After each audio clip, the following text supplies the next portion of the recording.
साथियों नमस्कार, स्वागत है आप सभी का सोहन इंस्टीट्यूट में। आज सुपर टेट के लिए इतिहास एवं कला संस्कृति के कुछ महत्वपूर्ण प्रश्नों को देखेंगे हम लोग। आइए पहले क्वेश्चन के साथ क्लास को शुरू करेंगे। पूछ रहा है निम्न में से कौन सा सही है? 4 विकल्प आपके सामने हैं।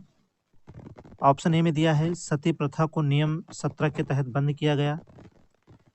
बी ऑप्शन में दिया है शिशु वध को बंगाल नियम 21 के तहत बंद किया गया। ऑप्शन सी में दिया है दास प्रथा को 5वें नियम के तहत समाप्त किया गया। और डी कह रहा है सभी विकल्प जो है सही हैं। देखिए, सती प्रथा समाज के लिए बहुत बड़ा खतरा था, जिसको राजा राम मोहन राय ने विलियम बेंटिंक के सहयोग से समाप्त करने में बहुत बड़ी भूमिका निभाई थी। और 1829 में यह अधिनियम बना था। और कहाँ पर? पहले तो बंगाल में पहले यह लागू हुआ, बाद में यह कानून जो है बम्बई और मद्रास में यह कानून लागू हुआ था। जबकि ऑप्शन बी की बात करें तो शिशु वध को देखिए बंगाल नियम 21 के तहत बंद किया गया। तो देखिए, छोटे बच्चों को मार दिया जाता था, बिटिया पैदा हुई तो उसे मार दिया जाता था। तो शिशु वध को देखिए बंगाल नियम 21 के तहत बंद किया गया। सिर्फ बंगाल की बात कर रहा है, तो शिशु वध को देखिए बंगाल नियम 21 के तहत बंद किया गया। यह भी आपका ऑप्शन जो है पूरी तरह से सही है। और सती प्रथा को नियम नंबर 17 के तहत बंद किया गया। यह भी ऑप्शन जो है आपका पूरी तरह से सही दिया हुआ है। और ऑप्शन सी कह रहा है कि दास प्रथा को 5वें नियम के तहत समाप्त किया गया। तो यह भी देखिए बिल्कुल सही दिया हुआ है। इसलिए आपका जो राइट आंसर होगा वह होगा ऑप्शन नंबर डी, सभी सही है।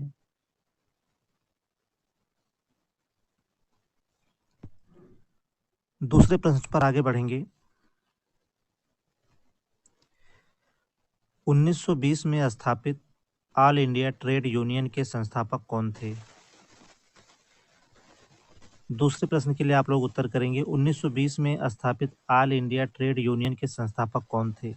ऑप्शन ए में दिया है एन.एम. जोशी, बी में दिया है लाला लाजपत राय, सी ऑप्शन में दिया है जोसेफ बैप्टिस्टा और डी में दिया है दीवान चमनलाल। देखिए, 1920 में स्थापित ऑल इंडिया ट्रेड यूनियन के जो संस्थापक थे वह थे एन.एम. जोशी। पहला ही ऑप्शन आपका सही हो जाएगा। जबकि देखिए लाला लाजपत राय जो है ये अध्यक्ष बनाए गए थे, और जोसेफ बैप्टिस्टा देखिए उपाध्यक्ष बनाए गए थे। और देखिए दीवान चमनलाल जो है महामंत्री थे, ये महामंत्री थे। आपका करेक्ट आंसर होगा ऑप्शन नंबर ए। 1920 में स्थापित ऑल इंडिया ट्रेड यूनियन के संस्थापक कौन थे? तो उत्तर होगा एन.एम. जोशी। क्वेश्चन नंबर 3 पर चलेंगे। निम्नलिखित में से कौन सुल्तान है जो लूट के माल खुम्स का 1/4 भाग राज्य को और 1/5 भाग सेवा के लिए निर्धारित किया था? चलिए, ये सेना होगा।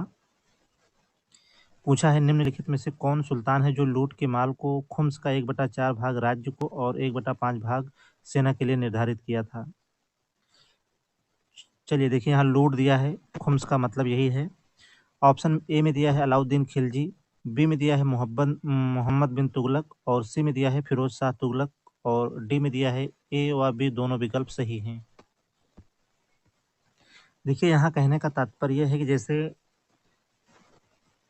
आप लखनऊ से चले झांसी पर आक्रमण करने के लिए, बीच में कानपुर पड़ा आपको, आपने कानपुर को लूट लिया। तो वही आपसे यहाँ कह रहा है कि उसका जो लूटा हुआ जो हिस्सा था वह 1/4 भाग राज्य को और 1/5, 1/4 मतलब 80% भाग जो है राज्य को और 1/5 मतलब 20% भाग जो है सेना के लिए निर्धारित किसने किया था, यही आपसे प्रश्न पूछा है। ऑप्शन ए में दिया है अलाउद्दीन खिलजी, बी में दिया है मोहम्मद बिन तुगलक, सी में दिया है फिरोज शाह तुगलक। तो देखिए, इसका जो राइट आंसर होगा ऑप्शन नंबर डी, ए व बी दोनों। अलाउद्दीन खिलजी और मोहम्मद बिन तुगलक ने जो है 1/4 भाग राज्य को और 1/5 भाग जो है सेना के लिए निर्धारित किया था। लेकिन देखिए, अगर आपसे पूछे किसने पहली बार इसे लागू किया था, तो आपका उत्तर अलाउद्दीन खिलजी होगा। यहाँ देखिए संयुक्त रूप से दिया था, इसलिए उत्तर होगा ऑप्शन नंबर डी, ए व बी दोनों। लेकिन सबसे पहले यह जो है किसने निर्धारित किया था? तो आपका उत्तर होगा अलाउद्दीन खिलजी। फिलहाल यहाँ आपका जो राइट आंसर होगा ऑप्शन नंबर डी, ए व बी दोनों।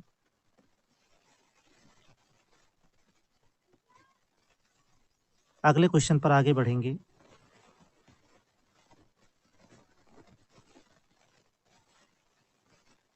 प्रश्न नंबर 4 के लिए आप लोग उत्तर करेंगे। मोहम्मद बिन तुगलक की योजनाओं का सही क्रम जो है निर्धारित कीजिए।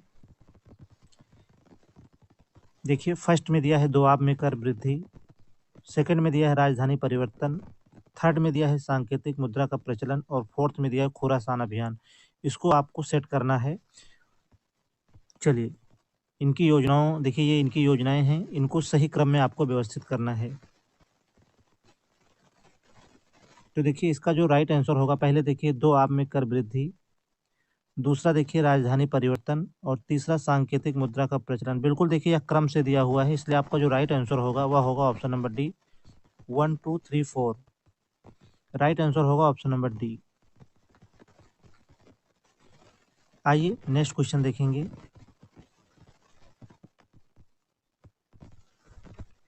बाबर की मृत्यु के बाद पहली बार उसे कहाँ दफनाया गया था? ए में दिया है आगरा में, बी विकल्प कह रहा है काबुल में, ऑप्शन सी में दिया है दिल्ली में और डी में दिया है लाहौर में। पांचवें प्रश्न के लिए उत्तर करेंगे आप सभी। बाबर की मृत्यु के बाद जो है उसे पहली बार कहाँ दफनाया गया था? चलिए, अर्थात बाबर को 2 बार दफनाया गया था। तो देखिए, बाबर की मृत्यु के बाद पहली बार उसे कहाँ दफनाया गया? तो पहली बार उसे आगरा में दफनाया गया था। मरा कब था ये? 26 दिसंबर 1530 को इसकी मृत्यु होती है और इससे पहले आगरा में दफनाया गया और उसके बाद जो है इसे काबुल ले जाया गया। आगे चलेंगे। महाभारत का प्रारंभिक नाम क्या था? अच्छा क्वेश्चन है, आप लोग उत्तर करेंगे। महाभारत का प्रारंभिक नाम क्या था? ऑप्शन ए में दिया है रज्यनामा, बी में दिया है हज्जनामा, सी में दिया है जय संहिता और डी में दिया है पांडव विजय।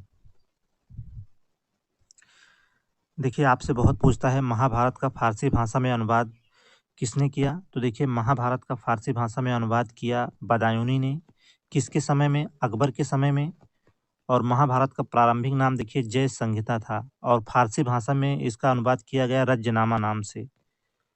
रज्जनामा नाम से किसने किया? तो देखिए, महाभारत का फारसी में अनुवाद जो है रज्जनामा नाम से किसने किया? तो बदायूनी ने। बदायूनी ने। किसके समय में? तो अकबर के समय में। जबकि देखिए, महाभारत के रचयिता कौन है? तो महर्षि वेद व्यास हैं। इसे देखिए, महाभारत को सतसहस्त्री संहिता भी कहते हैं। और महाभारत में देखिए 18 पर्व हैं और महाभारत के भीष्म पर्व में देखिए भगवत गीता का उल्लेख है। जबकि एक प्रश्न और पूछता है कि भगवत गीता का देखिए अंग्रेजी में अनुवाद किसने किया? तो देखिए, भगवत गीता का अंग्रेजी में अनुवाद किया चार्ल्स विल्किंस ने। देखिए, भगवत गीता भी, यह भी पुस्तक बहुत पूछी जाती है। भगवत गीता का देखिए अंग्रेजी में अनुवाद किसने किया? तो देखिए, चार्ल्स विल्किंस ने किया। इसकी चर्चा देखिए पहले भी की जा चुकी है। चलिए, चार्ल्स विल्किंस ने किया। आगे चलेंगे।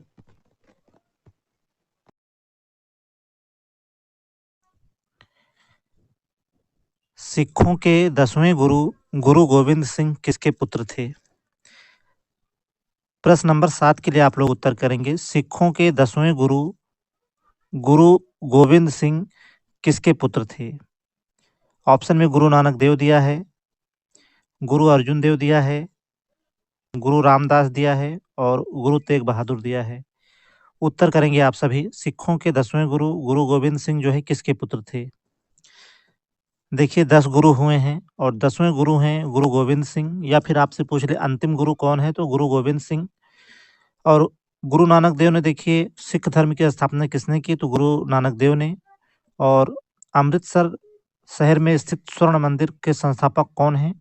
तो देखिए, स्वर्ण मंदिर के संस्थापक हैं गुरु अर्जुन देव।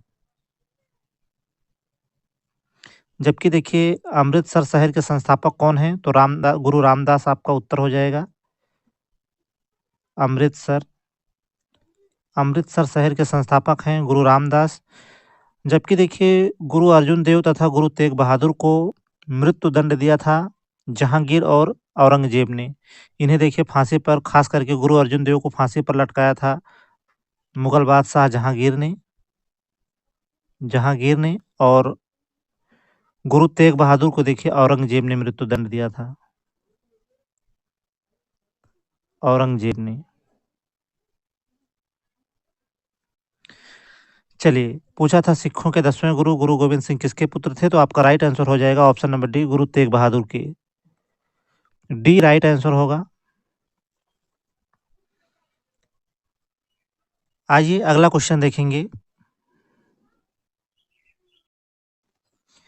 निम्न में कौन सा जोड़ा जो है सत्य है? चलिए, आपको बताना है इनमें से कौन सा जोड़ा जो है सत्य दिया हुआ है। ऑप्शन ए में दिया है सांख्य दर्शन के प्रवर्तक पतंजलि हैं। बी में दिया है योग दर्शन के प्रवर्तक कपिल मुनि हैं। सी में दिया है न्याय दर्शन के लिए गौतम मुनि को जाना जाता है। और डी में दिया है वैशेषिक दर्शन के प्रवर्तक जैमिनी हैं। देखिए, सांख्य दर्शन के प्रवर्तक पतंजलि नहीं है, कपिल मुनि हैं। और देखिए योग दर्शन के प्रवर्तक कौन हैं? तो योग दर्शन के देखिए कपिल मुनि नहीं बल्कि पतंजलि हैं। चलिए, आप लोग नोट कर सकते हैं। और देखिए न्याय दर्शन के प्रवर्तक गौतम है, यह बिल्कुल सही दिया हुआ है और आपका यही जो है राइट आंसर होगा। पूछा था कौन सा जोड़ा सत्य है, तो आपका राइट आंसर होगा ऑप्शन नंबर सी। और देखिए वैशेषिक दर्शन के प्रवर्तक जैमिनी नहीं है बल्कि वैशेषिक दर्शन के प्रवर्तक हैं कणाद जी। और बात करें देखिए जैमिनी की, तो जैमिनी देखिए मीमांसा दर्शन के प्रवर्तक कौन है? मीमांसा दर्शन के प्रवर्तक हैं जैमिनी। ये आप नोट कर लेंगे।